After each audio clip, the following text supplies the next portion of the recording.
আসসালামু আলাইকুম। কেমন আছেন সবাই? আশা করছি আল্লাহর রহমতে ভালো আছেন। আলহামদুলিল্লাহ আমরাও ভালো আছি। আমার কণ্ঠ শুনে অবশ্যই বুঝতে পারছেন যে কতটা সমস্যার ভিতরে আছি।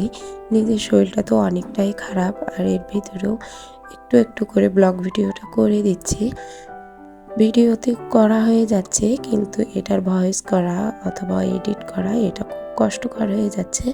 তবুও এই মুহূর্তে যাতে চ্যানেলটা ডাউন না হয়ে যায়, সে কারণে অনেক কষ্ট করে যে চ্যানেলটা উঠাচ্ছি সেটা যাতে ডাউন না হয়ে যায়, সে কারণে কষ্ট করে একটু একটু করে ভিডিওগুলো করছি। প্রচুর পরিমাণে ঠান্ডা লেগে গেছে, সেই পরিমাণে গলাটা ব্যথা, আর এতটা কষ্ট হচ্ছে, সেইভাবে শ্বাসকষ্টটাও বাড়ছে। সব মিলিয়ে প্রচুর কষ্ট হচ্ছে। তো এর ভিতরে সংসারে কাজ তো করাই লাগবে, টুকিটাকি করে একটু করছি। আর তারই ভিতরে বছরের শেষ দিনগুলো যাতে বাচ্চারা একটু আনন্দ করতে পারে, তো সেই কারণে পিকনিকের ব্যবস্থা করা হয়েছে, ফ্যামিলি পিকনিক। তো আমি আমার অসুস্থতার কারণে যদি এগুলো বাদ দিতে হয়, তাহলে বাচ্চাদেরও দেখা যাচ্ছে ওদের মনটা একটু খারাপ হয়ে যেতে পারে। তো সেক্ষেত্রে আমার কষ্টটা আমি অন্য কাউকে বুঝতে দিচ্ছি না, নিজের কষ্ট নিজের কাছেই রাখছি এবং সবার জন্য টুকিটাকি একটু কিছু করার চেষ্টা করছি।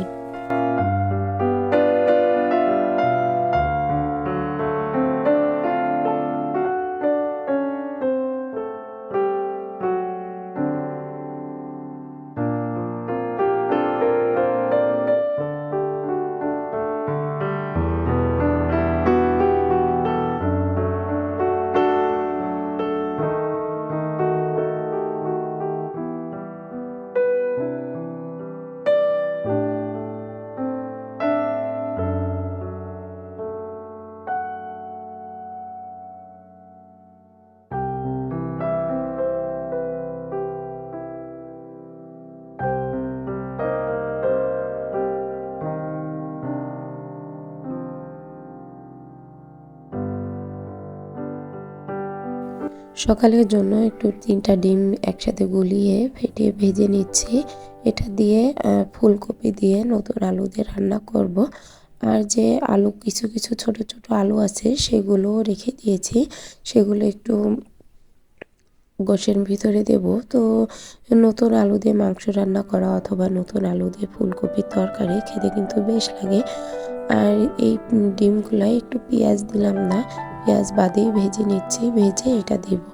আমার আবার পেঁয়াজ দিয়ে ডিম খেতে খুব একটা ভালো লাগে না, তো সেই কারণে এই ডিমটা পেঁয়াজ বাদেই ভেজে নিচ্ছি।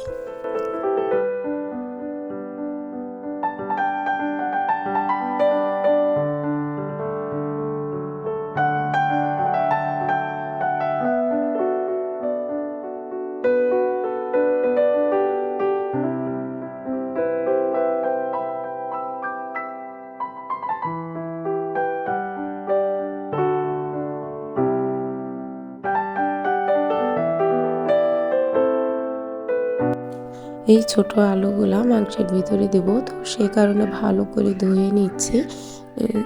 নতুন আলু তো সেই কারণে এগুলো ছুলতে পারছি না, এগুলো না ছুলে একটু ভালোভাবে করে কষলে কষলে ধুয়ে নিলেই হয়ে যাবে।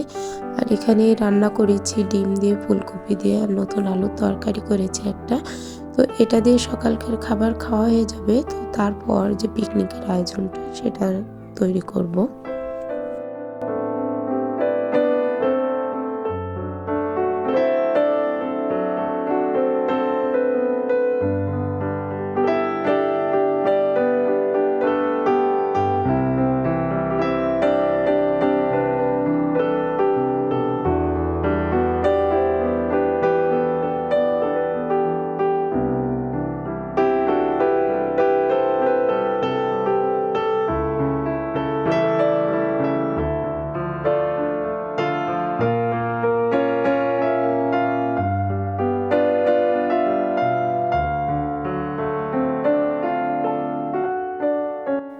চুলাটা ধরাতে একটু লেট হচ্ছে, তো প্রথমে একটু ধোয়া ধোয়া মতো হচ্ছে, তো ভাবলাম যে চিড়েগুলো ছিল সেগুলো একটু ভেজে নিই, কিছুটা চিড়ে বাকি ছিল ভাজার। তো সেই চিড়েগুলো ভেজে নিচ্ছি যাতে ধুমসে গন্ধটা তরকারিতে দিলে না হয়। এই চিড়েটা এদিকে ভাজা হয়ে যাবে, আবার এদিকে আমার চুলার জালটাও সুন্দরভাবে ধরে যাবে। তো মাংসের মশলাটা এখানে তৈরি করার জন্য জিরে মশলা সব হচ্ছে একসাথে বেটে নিচ্ছি, নিয়ে এটা ছোট একটা শিল, তো সেই শিলটার দিয়ে আমি সুন্দর করে বেটে গুছিয়ে নিচ্ছি। আমার সমস্যা হয় না এই শিলটাতে বাটা বোটা করতে, তবে রোদে বসে রান্না করছি ঠান্ডা যাতে একটু কম লাগে, তবুও এর ভিতর ঠান্ডাটা তো লেগেই আছে। তো যাই হোক, বাচ্চাদের জন্য ওদের খুশির জন্য একটু কষ্ট করে হলেও পিকনিকটা করছি।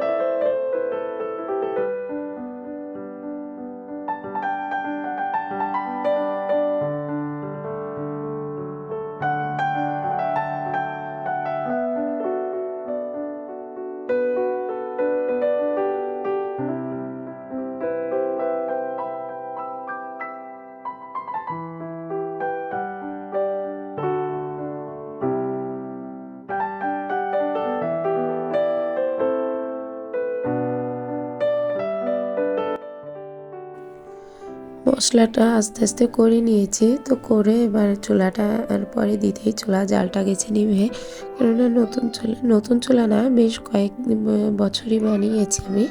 এটা একটা গামলার পরে সুন্দর মাটি দিয়ে তারপরে চুলাটা তৈরি করেছি। এদিকে খড়িগুলা হালকা হালকা ভিজা, তার উপরে আবার এরকম বাতাস, আর জাল জ্বলতে চাচ্ছে না, অনেকদিন যাবত চুলাটা জ্বালানো হয়নি, তো সেই কারণে হয়তো। তো যাই হোক, অল্প স্বল্প করে মাংসটা এবার ধুয়ে দিয়ে দিলাম। এটা হচ্ছে প্যারিস মুরগি রান্না করছি। আমাদের বাসায় গরুর মাংসটা খুব কম আনা হয়, কেননা আমার শ্বাসকষ্ট, তারপরে আবার আমার ছেলের সমস্যা আছে, সে কারণে সবার দিক থেকে একটা ভেবে চিন্তেই আমরা এই প্যারিস মুরগিটা আনা হয়, গরুর মাংসটা আনা হয় না। তো মাংসটাকে ভালো করে হচ্ছে ভুনা করে নিচ্ছি, আগে সুন্দর করে কষিয়ে নিয়ে তারপর আলুটা দিব, নয়তো নতুন আলু একই সাথে দিয়ে কষাতে গেলে হবে কি যে আলুটা সিদ্ধ হয়ে যাবে কিন্তু মাংসটা সিদ্ধ হবে না।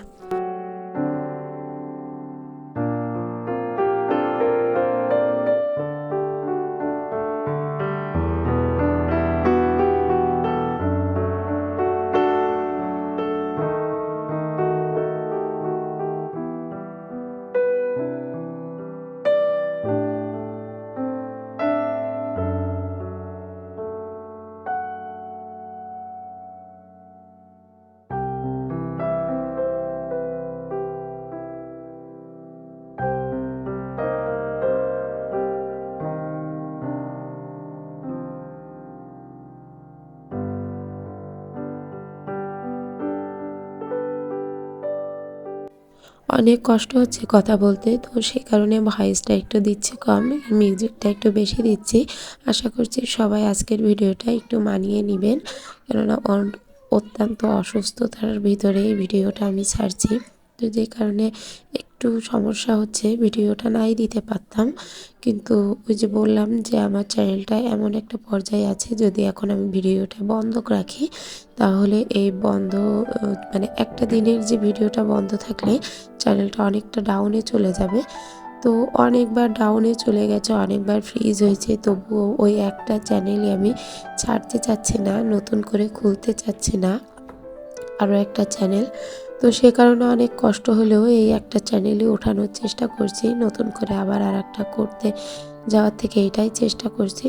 ও জানুয়ারি মাস পর্যন্ত দেখবো যে কি হয়, যদি দেখি না এটা আর গ্রো করছে না তাহলে হয়তো বা চ্যানেলটি বন্ধ করে দিতে হবে।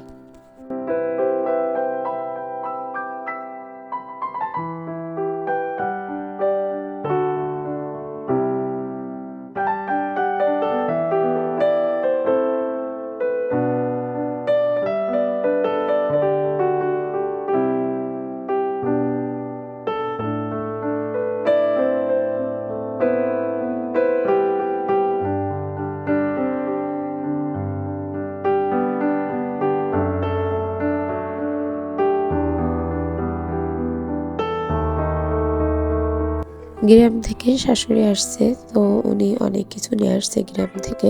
তো সেখানে সেটার ভিতরে একটু বেগুন ছিল। আমার মেয়েটা আবার খুব বেগুন খেতে ভালোবাসে, তো ওর জন্য মেয়েটার জন্য বেগুন ভেজে রাখছি। আর এখানে দুধ জ্বালাবো, সে কারণে নিয়ে এসেছি দুধ, ডাল, বেগুন ভাজি সব একসাথে করে তারপর রান্না করব। একদিকে আম্মুকে বসিয়ে দিয়েছি রান্না করার জন্য, ওনার পত্নীর জন্য বেগুন ভাজে। আর এদিকে যে নতুন কাঁথাটা পাতবো, কাঁথার যে কাপড়গুলো এনেছিলাম অনেকগুলো কাপড়, তো সেই কাপড় দিয়ে আমি নিজেও একটা কাঁথা তৈরি করছি। তো এখানে একটু লম্বা মতো এই কাগজটা, তো সে কারণে আমি একা একা পাচ্ছি না।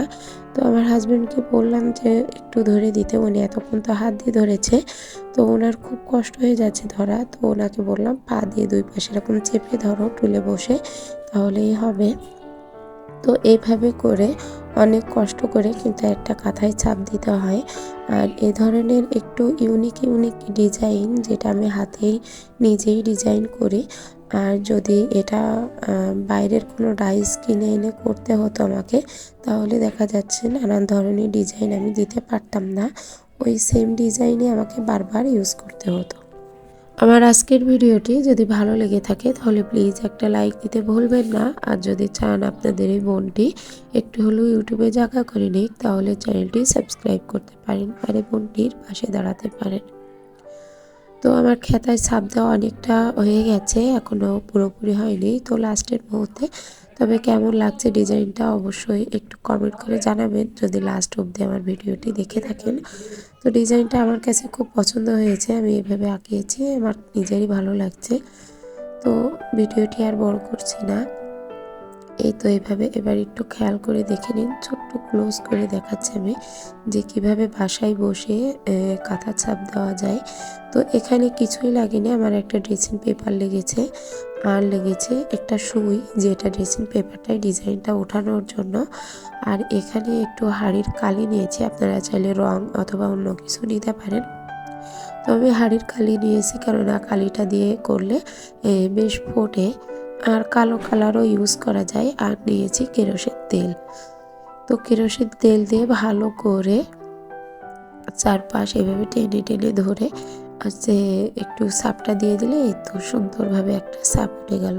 আর মাঝে মধ্যে যেই জায়গাটা ছাপ পড়বে না, সেটা আপনারা সিগনেচার পেন দিয়ে একটু সেই জায়গাগুলো কভার করে নিতে পারেন। এই তো আমার ছাপ দেওয়া কমপ্লিট হয়ে গেছে কাঁথায়। এখন আমি এটা রোদ্রে নেড়ে দিয়েছি।